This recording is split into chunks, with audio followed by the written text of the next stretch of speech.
भारत के गृह मंत्री अमित भाई शाह इन्होंने एक प्रण किया है कि मार्च 2026 तक हम देश को माओवाद से मुक्त करेंगे। नई छत्तीसगढ़ की सरकार ने केंद्र सरकार के साथ मिलकर जो ऑपरेशंस किए हैं उसने माओवादियों की कमर तोड़ दी है। मुझे अब ये दिखाई पड़ता है कि मार्च 26 तक गृह मंत्री जी ने जो तय किया है हम उसको ख़त्म कर देंगे।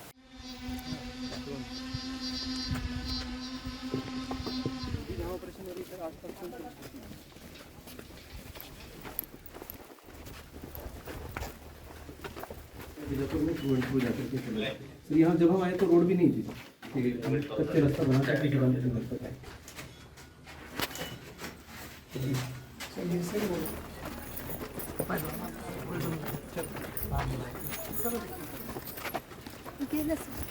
गाना बंद झालं। इस गांव के खुद के बहुत सारे लोग नक्सल में भर्ती हुए हैं, क्योंकि इस गांव के जो लोगों को पहाड़ियाँ दिख रही है, ये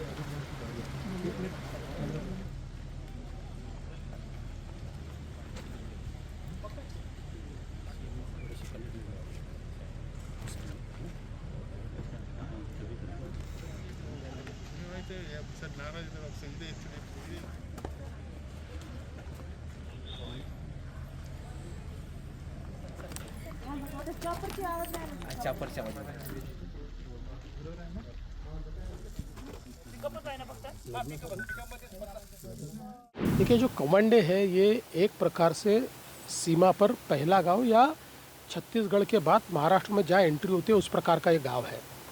और ये सारा इलाका ऐसा था कि बाजू में अबू जमाड़ का सारा पूरा जंगल है और यहाँ पर कोई भी प्रशासन भी पहुँच नहीं सकता था। लेकिन हमारी पुलिस ने यह आउटपोस्ट खोला।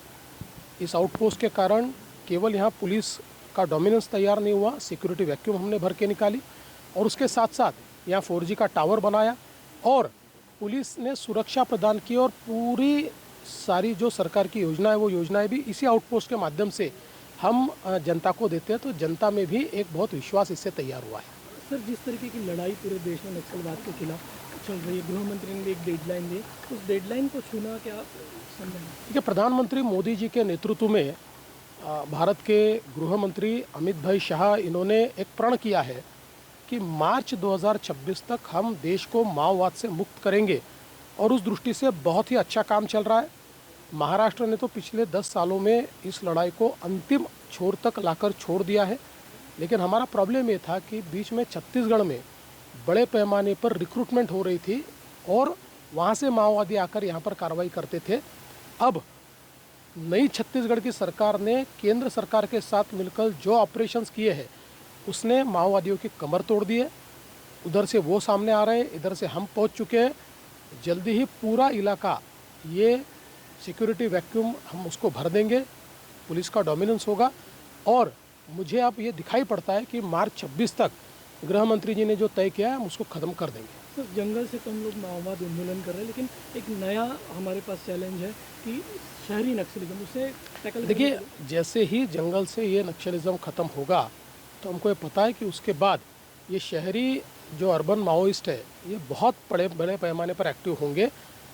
उसका भी सामना हमको करना पड़ेगा क्योंकि ये लोग हमारी इंस्टीट्यूशंस को बदनाम करना चाहते हैं। हमारे इंस्टीट्यूशंस पे से लोगों का एक प्रकार से विश्वास उड़ जाए और देश में अराजकता तैयार हो, हमारी डेमोक्रेसी ख़त्म हो जाए, हमारे संविधान पर लोगों का विश्वास समाप्त हो जाए, इस प्रकार का प्रयास ये अर्बन माओइस्ट करते हैं। इसलिए इसके खिलाफ लड़ाई जारी रहेगी। एक समय पूरे विकास से दूर था ये इलाका, अब स्टील हब बन रहा है। देखिए, मुझे इस बात की भी बहुत खुशी है कि हमने यहाँ पर जो नो इंडस्ट्री डिस्ट्रिक्ट कहा जाता था उसको इंडस्ट्रियल मैग्नेट किया है। अब इतने बड़े पैमाने पर स्टील में यहाँ निवेश आ रहा है, अलग अलग प्रकार की इंडस्ट्री आ रही है और आने वाले दिनों में ये स्टील हब ऑफ इंडिया बनने वाला है। लेकिन ये करते समय हमने इस बात का भी ध्यान रखा है कि इसकी एक प्रकृति, एक प्रवृत्ति है या कि जल, जमीन और जंगल इसको डिस्टर्ब किए बिना हम ये विकास करना चाहते हैं। सर, आपने भी बोलते हुए कहा कि इस पूरे इलाके में आप स्कूटर से या फिर बाइक से घूमना चाहते हो, वो दिन कब आएगा? जल्दी आएगा। मुझे पूरा विश्वास है कि हम ये पूरे इलाके में उस प्रकार से घूम पाएंगे।